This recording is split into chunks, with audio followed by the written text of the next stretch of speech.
Welcome students. Today we are going to discuss Unit 6, Read 1, Exercise C.4.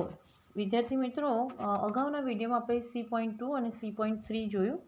એ નોટબુકમાં લખવાનું છે અને C.4 આજે જે જોવાનું છે એ પણ તમારે ઇંગ્લિશની નોટબુકમાં લખવાનું છે.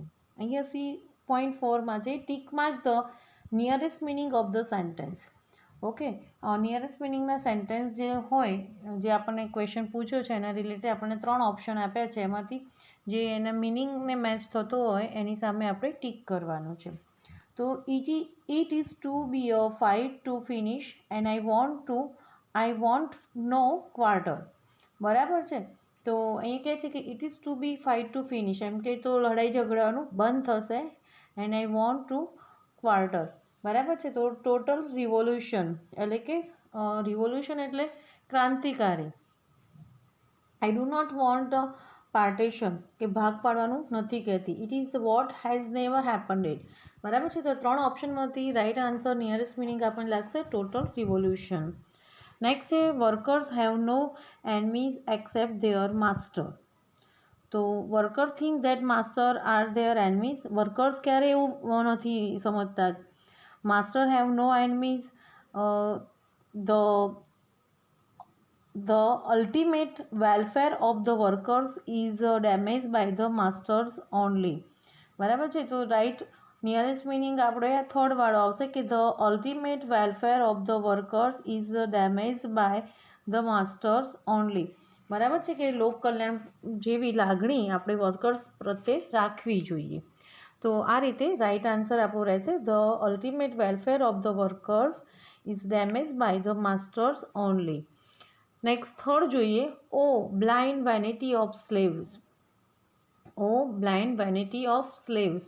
બરાબર છે. તો કહે છે કે એટલે કે સ્લેવ્સ એટલે આંધળુપણું જે છે એ ખરેખર વેનિટી એટલે કે શું કહેવાય કે નુકસાન કરનાર સ્લેવ્સ.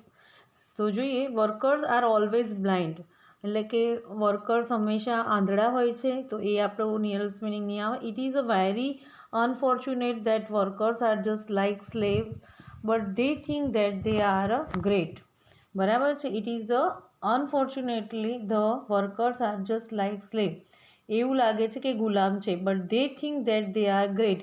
પણ વર્કર્સ પોતે કામ કરીને પોતે એ આનંદ અનુભવે છે. એ ક્યારે પોતાની જાતને ગુલામ અનુભવતો નથી. તો આપણો રાઇટ આન્સર રહેશે કે it is a very unfortunate that workers are just like but they think that they are great. Four જોઈએ. The ballot does not make a free man out of a wage slave. તો right answer રહેશે right of voting is not enough. તો આ C.4 આપણે અહીં જોયું એ નોટબુકમાં લખવાનું છે અને C.5 એ જસ્ટ તમારી પ્રેક્ટિસ માટે છે. તો એ તમારે નોટબુકમાંથી જોઈને લખવાનું છે. હવે C.6 જે છે કમ્પ્લીટ ધ સેન્ટેન્સ. તો કમ્પ્લીટ ધ સેન્ટેન્સ એ તમે જુઓ કે સેન્ટેન્સ આપ્યું છે પછી ઇનકમ્પ્લીટ છે જે આપણે કમ્પ્લીટ કરવાનું છે. એ આપણે ટેક્સ્ટબુકમાં જે લેસન આપ્યું છે લેસન રિલેટેડ છે એટલે લેસનની હેલ્પથી આપણે આ સેન્ટેન્સને કમ્પ્લીટ કરવા. તો જોઈએ વન બાય વન આન્સર. તો નોટબુકમાં C.6 પણ તમારે નોટબુકમાં લખવાનું છે. તો જોઈએ complete the sentence. First sentence છે the editors and others have come. પછી ઇનકમ્પ્લીટ છે. તો but she does not accept their pity and tells them. તો આપણે જોઈએ આન્સર આ રીતે આવશે the editors and others have come for showing pity to Helen Keller. આ જોઈએ તો આપણે લેસનની શરૂઆતમાં ફર્સ્ટ પેરેગ્રાફમાં જ છે. For her handicap, but she does not accept their pity and tells them that she is neither crippled nor ignorant. તો આ રીતે હેલન કેલર કોઈની દયા એમ પામવા માગતી નથી. નેક્સ્ટ જોઈએ. Helen has entered blanks in which she does not want a commitment of total revolution and an attitude of do or die. તો આન્સર રહેશે Helen has entered the fight against preponderance and against the economic system under which people live, in which she does not have want a commitment of total revolution and an attitude of do or die. તો આ રીતે sentence complete થશે. Next જોઈએ third. It's unfair to talk about. તો it's unfair to talk about the low ways when our own country and your very liberty are in a danger. બરાબર છે. તો એ workers માટે કહે છે કે એમને એક સ્વતંત્રતા આપવી જોઈએ. 4th નંબરનું સેન્ટેન્સ છે ધ વર્કર્સ હેવ બિલ્ટ. તો કમ્પ્લીટ સેન્ટેન્સ આપણે આ રીતે કરીશું. The workers have built places and pyramid temples and cathedrals, but battlefields have been filled high with their own dead bodies. 5th નંબરનું sentence Germans blanks because blanks. તો German abolished the slums because they found out that they could not raise good soldiers in the slums. તો આ રીતે sentence complete કરવાના છે. તો પહેલા સેન્ટેન્સમાં Helen Keller પોતાની એ કહે છે કે હું આંધળી છું, તો એના પ્રત્યે કોઈ એડિટર્સને એમને કોઈ દુઃખની લાગણી કે દયાની લાગણી જન્માવી જરૂરી નથી, હું સક્ષમ છું. બીજામાં આપણને કહે છે કે Helen enter the fight against economics, કે તમે જો વર્કર્સ પ્રત્યે દયા નહીં રાખો તો તમારી ઇકોનોમિક્સ કન્ડિશન બગડશે, રિવોલ્યુશન થશે અને એમાં ઘણા બધા નુકસાન બધાને વેઠવું પડશે. It's unfair to talk about low ways when our country and your very liberty are in danger. બરાબર છે.